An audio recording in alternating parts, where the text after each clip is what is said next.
Hello friends, welcome to Phypedia. तो आज से हम स्टार्ट करने वाले हैं क्लास 10th की विज्ञान एनसीईआरटी हिंदी मीडियम में लेक्चर रहेंगे ये। तो हम चैप्टर वाइज कवर करेंगे। टोटल 16 चैप्टर है इस सब्जेक्ट में, ठीक है। तो वन बाय वन हम ऑल चैप्टर्स कवर करेंगे।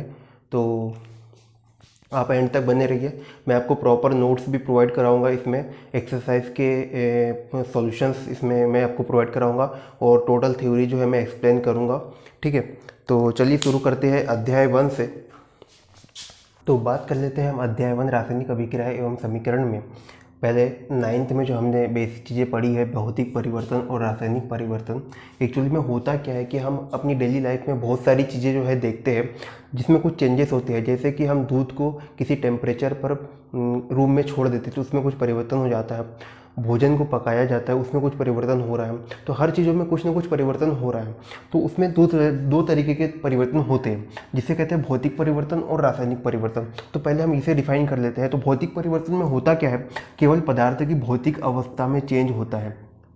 मतलब कि द्रव रहेगा तो वो ठोस में परिवर्तन हो जाएगा या फिर उसके टुकड़े हो जाएंगे, है ना। तो इस तरीके से भौतिक अवस्था में परिवर्तन होता है। रासायनिक संगठन व रासायनिक गुणों में कोई परिवर्तन नहीं होता है, कोई बदलाव नहीं आता है। इसके एग्जाम्पल ले लेते हैं। तो एग्जाम्पल के इसमें आता है धातु का पिघलना, धातु पिघल गई है, ठीक है, ये हो गया इसका भौतिक परिवर्तन। कांच का टूटना, छोटे छोटे टुकड़ों में बढ़ गया है ये, ठीक है, तो ये हो गया क्या, भौतिक परिवर्तन। बात कर लेते हैं रासायनिक परिवर्तन की। तो रासायनिक परिवर्तन क्या होता है कि जिसमें पदार्थ के रासायनिक गुणों में परिवर्तन होता है, ठीक है। दो कंपाउंड मिलकर किसी तीसरे प्रोडक्ट का निर्माण करता है। जैसे कि यहाँ पे एग्जांपल ले लिया अपन ने कार्बन के साथ में हम ऑक्सीजन मिला देते हैं। तो कार्बन के साथ में जब ऑक्सीजन मिला देते हैं तो इसमें क्या होता है, कार्बन डाइऑक्साइड यहाँ में मिल जाता है। कार्बन डाइऑक्साइड मतलब कि CO2, ठीक है। इस तरीके से जो है भौतिक और रासायनिक परिवर्तन हो जाते हैं। अब हम इसके बाद में बात करेंगे रासायनिक अभिक्रियाओं का। एक एग्जाम्पल की तौर से हम एक एक्टिविटी क्रियाकलाप कर लेते हैं, क्रियाकलाप, जिसकी हेल्प से हम उसे समझेंगे कि रासायनिक अभिक्रिया किस तरीके से संपन्न होती है। सो एग्जाम्पल की बात कर लेते हैं। तो इसमें हम क्या कर रहे हैं कि एक एक्सरसाइज कर ले रहे हैं, एक्टिविटी। उसमें अपन क्या ले रहे हैं, अपन इसमें ले रहे हैं मैग्नीशियम की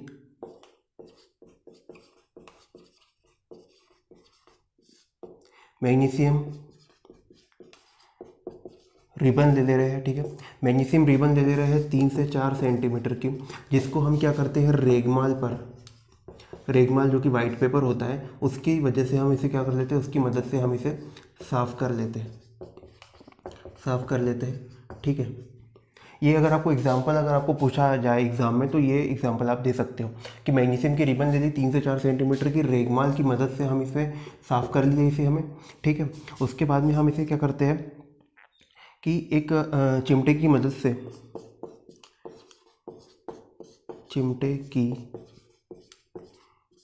से क्या करते हैं, इसे बर्नर के पास ले जाकर जलाते हैं। डायग्राम की अगर अपन बात करें तो डायग्राम बना लेते हैं।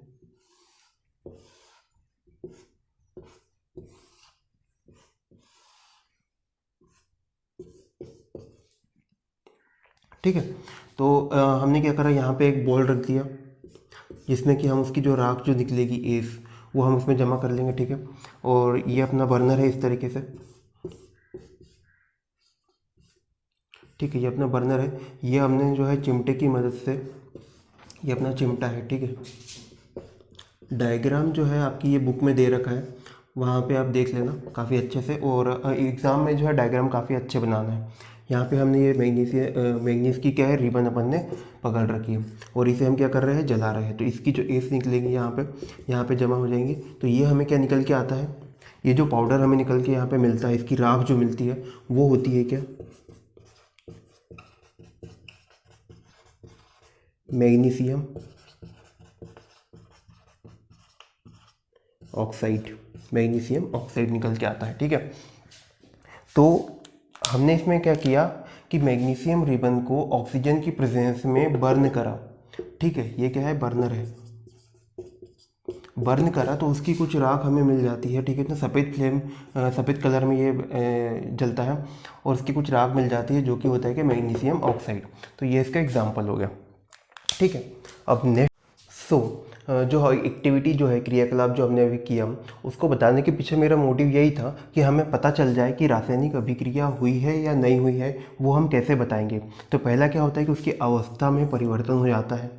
ठीक है, पहला पॉइंट ये होता है वो अवस्था में परिवर्तन हो जाता है। दूसरा क्या होता है, उसका रंग चेंज हो जाता है। वहाँ पे मैंने बताया था कि सफ़ेद रंग से जल रहा है तो उसके रंग में परिवर्तन हो जाता है। तीसरा क्या होता है, गैस का निकास हो जाता है या फिर गैस निकलती है, उत्सर्जन हो जाता है उसका। ठीक है ना, मतलब कि कोई कंपोनेंट को हम रिएक्ट करा रहे हैं तो उसके बाद में उसका क्या हुआ, केमिकल रिएक्शन होकर उसमें कुछ गैस इवॉल्व हो गई।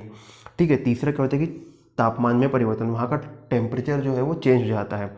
तो ये जो है, ये जो 4 पॉइंट जो है, इनकी हेल्प से हम पता कर सकते हैं कि रासायनिक अभिक्रिया हो रही है। कोई भी एक पॉइंट भी अगर हो गया मतलब कि रासायनिक अभिक्रिया वहाँ पे संपन्न हुई है। तो अब इसके बाद में हम पढ़ने वाले हैं रासायनिक समीकरण क्या होते हैं। ठीक है, ये तो था रासायनिक अभिक्रियाओं के बारे में। अब पढ़ लेते हैं रासायनिक समीकरण क्या होती है, उनको लिखते किस तरीके से है और क्या प्रोसीजर होती है रासायनिक समीकरण लिखने की।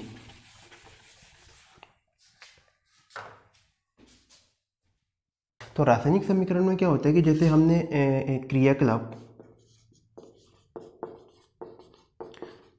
एक में जो हमने 1.1 में जो हमने एग्जांपल देखा, जो अभी अपन ने इसके पहले किया, उसमें हमने क्या लिया था, मैग्नीशियम की रिबन लेके ऑक्सीजन की प्रेजेंस में उसे गर्म करके जो है हमें मैग्नीशियम ऑक्साइड प्राप्त हो रहा था। तो ये बोलने में जो है बहुत बड़ा लगता है और लिखने में भी काफ़ी बड़ा है।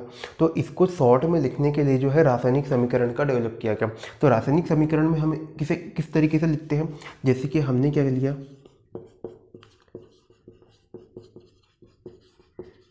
मैग्नीशियम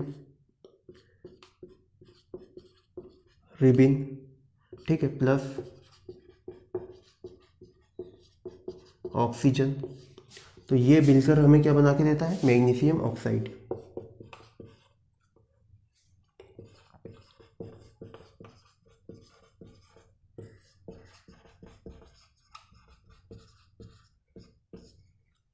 मैग्नीशियम ऑक्साइड हमें मिल जाता है। तो ये जो है इसे हम बोलते हैं क्या, शब्द समीकरण।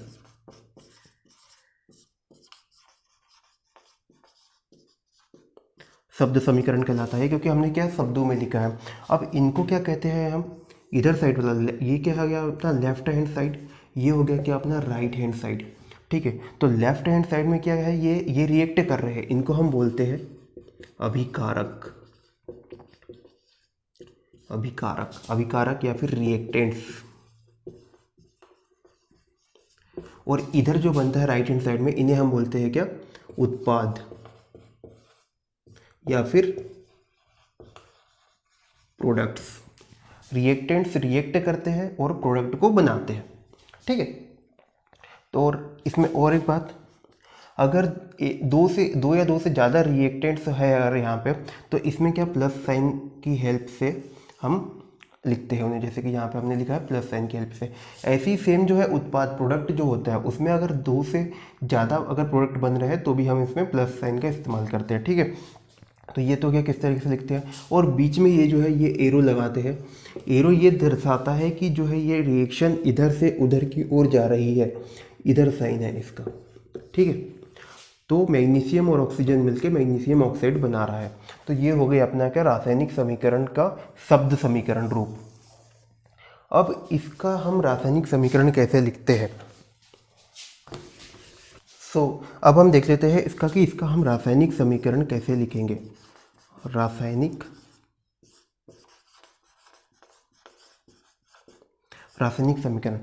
समीकरण लिखने के लिए कुछ नहीं है। यहाँ पे मैग्नीशियम के लिए लिखते हैं अपन Mg, मैग्नीशियम का फॉर्मूला, धन ऑक्सीजन के लिए आता है O2, और ये मिलकर अपना बन जाता है क्या, MgO। ठीक है, इस तरीके से लिख देते हैं और इसको बैलेंस कर लेते हैं। तो बैलेंस करने के लिए कुछ नहीं है, यहाँ पे 2 लगाएंगे, यहाँ पे 2 लगाएंगे।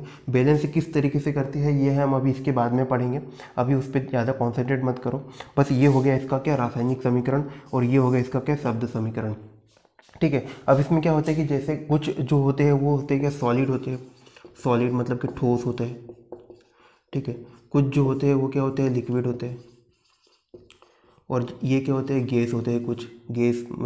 ठीक है, जैसे कि O2 यहाँ पे क्या है, गैस है, तो इनको सिंबल में रिप्रेजेंट करते हैं यहाँ पे। जैसे कि सॉलिड के लिए हम S लिख देते हैं इनके बाजू में, जैसे यहाँ पे लिख दिए S।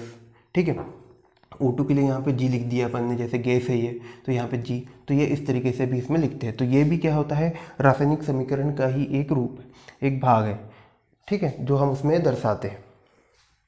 तो नेक्स्ट टॉपिक की बात कर लेते हैं। तो इसमें आता है संतुलित रासायनिक समीकरण। संतुलित रासायनिक समीकरण से आप क्या समझते हैं? तो आपने पहले की क्लास में, क्लास 9th में पढ़ा होगा द्रव्यमान संरक्षण नियम। द्रव्यमान संरक्षण नियम मतलब कि किसी भी रासायनिक अभिक्रिया में द्रव्यमान ना तो क्रिएट होता है और ना ही उसका विनाश होता है, ठीक है। ये होता है द्रव्यमान संरक्षण नियम। मतलब कि जितना भी अपना अभिकारक का द्रव्यमान है उतना ही अपना जो है उत्पाद मतलब प्रोडक्ट का द्रव्यमान रहेगा। इसको दूसरे शब्दों में अगर अपन बोले तो जितने अणु इधर है उतने ही अणु इधर भी रहेंगे, सेम। उसे हम बोलते हैं कि संतुलित रासायनिक समीकरण। एग्जाम्पल देख लेते हैं, इसकी मदद से हम, इस एग्जाम्पल की मदद से हम जो है इसे समझ लेंगे। तो जैसे कि मैंने एग्जाम्पल में ले रखा है जिंक प्लस सल्फ्यूरिक अम्ल, ये जो क्या है, ये अपने है क्या, रिएक्टेंट्स है। और ये बना रहे हैं क्या, zinc sulphate plus hydrogen products बना रहे हैं, ठीक है, प्रोडक्ट्स बना रहे हैं। तो इनको हम, ये तो हो गया शब्द समीकरण, इसको लिख लेंगे रासायनिक समीकरण में, जो कि होता है जिंक के लिए Zn प्लस सल्फ्यूरिक एसिड का फॉर्मूला होता है H2SO4, जिंक सल्फेट का फॉर्मूला होता है ZnSO4 और हाइड्रोजन का फॉर्मूला H2। तो इसे हम समझ लेंगे कि संतुलित रासायनिक समीकरण ये है या नहीं है। इसे डायरेक्ट क्वेश्चन आता है कि एग्जाम्पल दे देगा आपको और बोलेगा कि ये संतुलित रासायनिक समीकरण है या फिर नहीं है। तो हम इसे किस तरीके से देखते हैं, तो हम इधर के अणुओं की संख्या इधर के अणुओं की संख्या से मेल कर लेते हैं। तो आगे देखते हैं। तो संतुलित रासायनिक अभिक्रिया को जो है संतुलित है या नहीं है रासायनिक अभिक्रिया, उसे हम पता करने के लिए क्या करते हैं, तत्वों के परमाणुओं की संख्या की तुलना कर लेते हैं लेफ्ट हैंड साइड में और राइट हैंड साइड में। तो ये मैंने एग्जांपल आपको दिए रखा है, इसमें हमने क्या करा है, मैंने टेबल बना लिया है। तो इसमें क्या है, Zn है, H है, S है और O है, तत्व है। तो इनकी हमें नंबर्स काउंट करना है। तो अभिकारकों में परमाणुओं की संख्या, तो इसमें Zn कितने हैं इस साइड में, इधर है कितना, 1। ऐसे ही अगर अपन उत्पाद में बात कर ले तो Zn कितना है यहाँ पे, 1। ऐसे ही हाइड्रोजन की बात कर ले तो यहाँ पे है 2। यहाँ पे हाइड्रोजन कितने हैं, H, मतलब H की बात कर रहे हैं तो क्या है, 2। S की बात करें तो यहाँ पे है 1, यहाँ पे कितना है, 1। यहाँ पे O की बात करें तो यहाँ पे है 4 और यहाँ पे कितने हैं, 4।